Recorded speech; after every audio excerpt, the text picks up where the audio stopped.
Hey everybody, and welcome back to Emerald City Hockey. Now, a couple weeks ago, we released a video asking who we thought might be the Kraken's first head coach, and that video's done very well, but a couple things have changed since then. Some names have been removed, and some new ones have entered the arena, so to speak. So RJ, why don't you fill us in on what's changed since that last video was released? Right. Now, there have been updates on a couple of the coaches that we covered. And the first is Rod Brind'Amour. Now, while it still hasn't been officially confirmed for some reason, it has been reported that he and the Hurricanes have a 3-year extension pretty much ready to go that will pay Brind'Amour about $1.8 million a season. So we can pretty safely check him off the list. And while Brind'Amour's extension isn't finalized yet, another coaching candidate has officially signed an extension, and that's Travis Green of the Vancouver Canucks. Now, after all the rumors swirling around Vancouver of a potential major shakeup coming and ownership maybe cleaning house, the Canucks did opt to keep their GM, Jim Benning, sorry Canucks fans, and their head coach, Travis Green, who signed a multi-year extension last Friday. So you can scratch his name off the list as well. So Dylan, how do these two extensions kind of affect the Kraken's coaching search? You know, obviously Brind'Amour was a sought-after candidate, but how big of a blow is this to the Kraken's plans?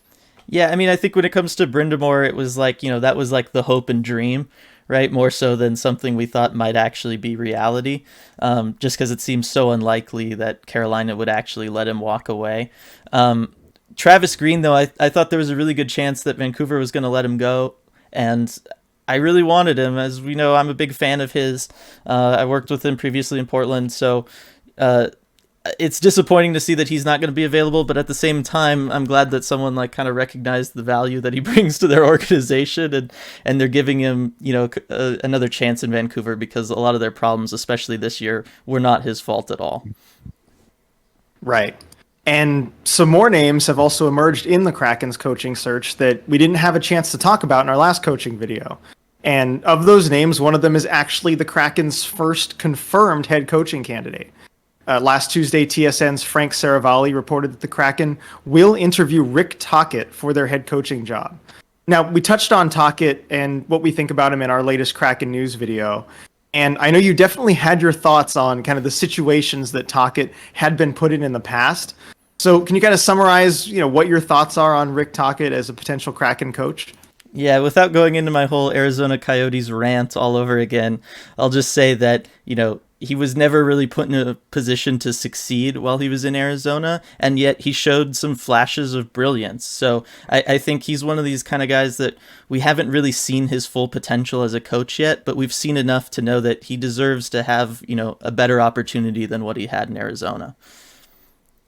All right, now from one former Arizona Coyotes coach to another. Dave Tippett and the Edmonton Oilers were just swept out of the playoffs, and it was yet again another disappointing season in Edmonton with a bad playoff run.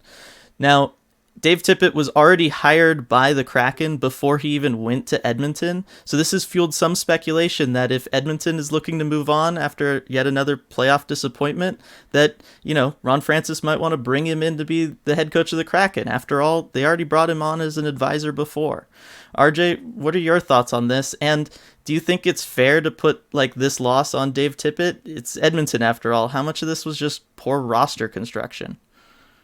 Right. And I do think that if Tippett were to be let go by the Oilers, he would be kind of an instant, top of the list guy as a potential Kraken coach.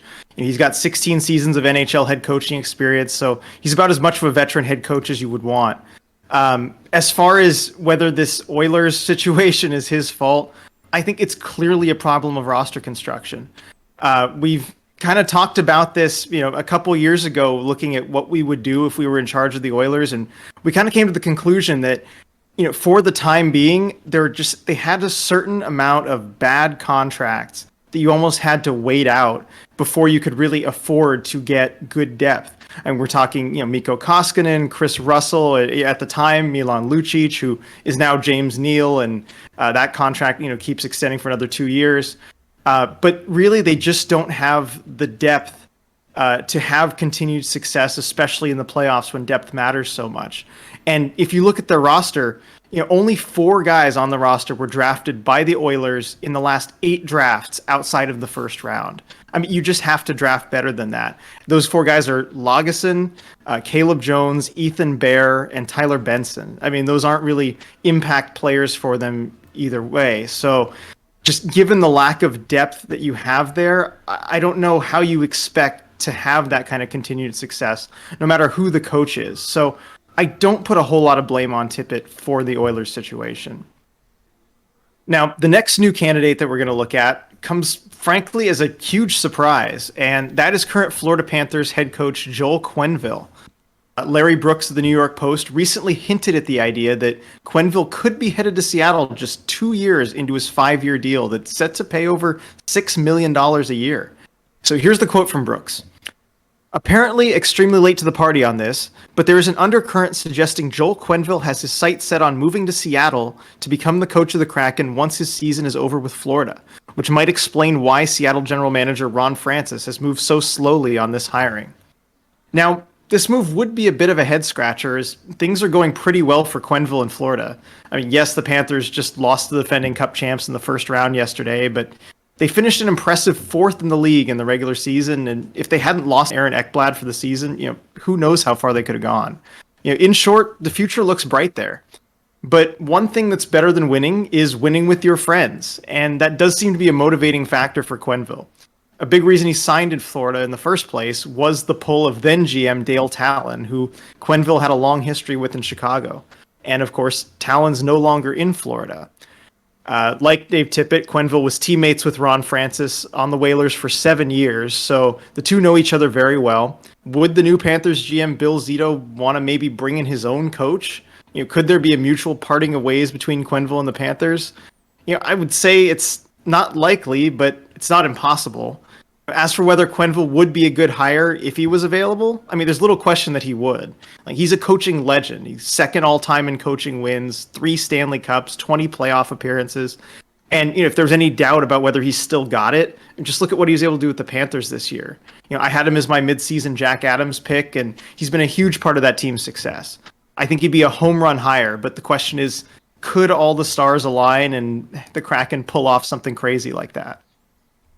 Yeah, as you said, it would have to be like a mutual parting of ways. I don't see any reason for Florida, unless, they just want to bring in someone new for some reason, to let go of Quenneville after the season they just had, right? It is like arguably their best regular season ever. And then you go into a playoff series without arguably best player in Aaron Ekblad, and then you're facing the reigning Stanley Cup champions who, oh, by the way, they cheated all year basically against the Caps so that they could have this super team come the playoffs, and you still almost forced a Game 7 against them. So there's absolutely no hockey reason for them to let go of Quenneville and let him walk to Seattle. And to be honest, if you're Quenneville, I don't know how much of a draw Seattle really is compared to what you have going on in Florida. You have this team that is obviously capable of competing with the very best teams in the NHL. You should be able to go on a decent run next year, and you trade that in for an expansion club that you don't even know what the roster is yet.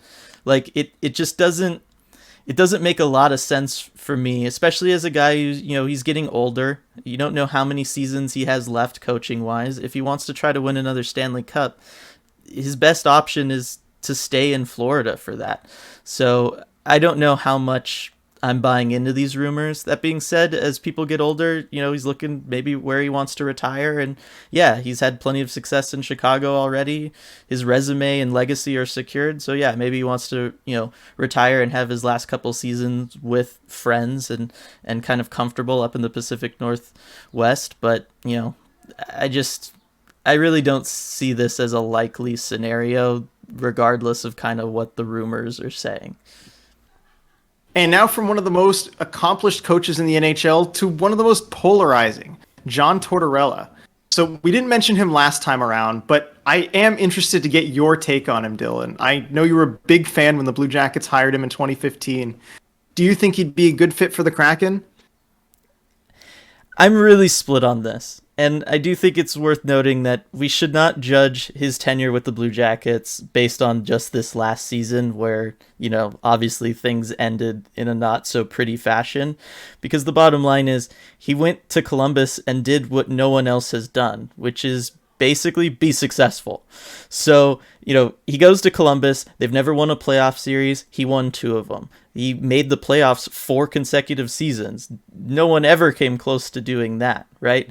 But we do know, he's a little bit of a hothead. He's a guy who likes things done his way, and we saw that really wears down on players after a prolonged period of time. That's happened just about everywhere he's coached.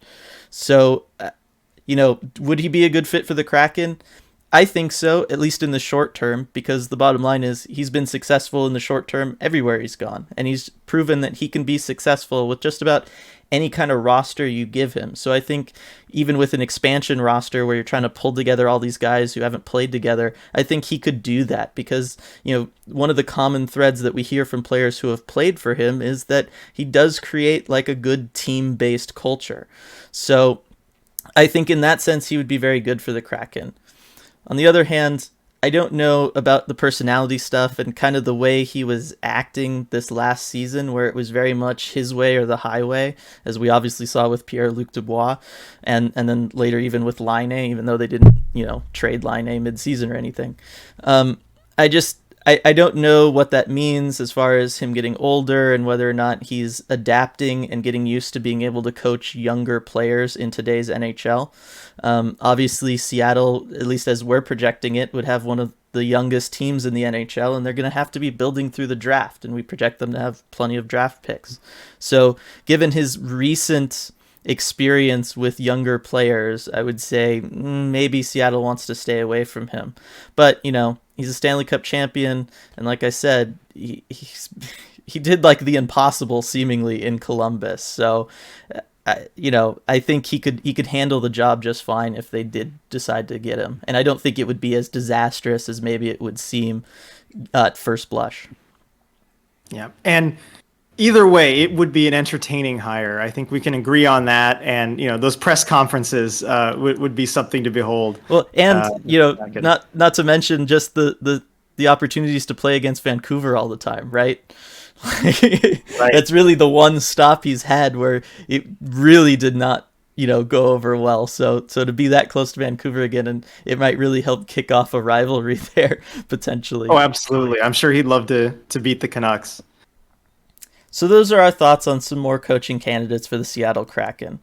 Let us know your thoughts down below on any of the guys we talked about in this video or even on our previous video, or some guys we didn't talk about at all. We can always do a part 3 to this series.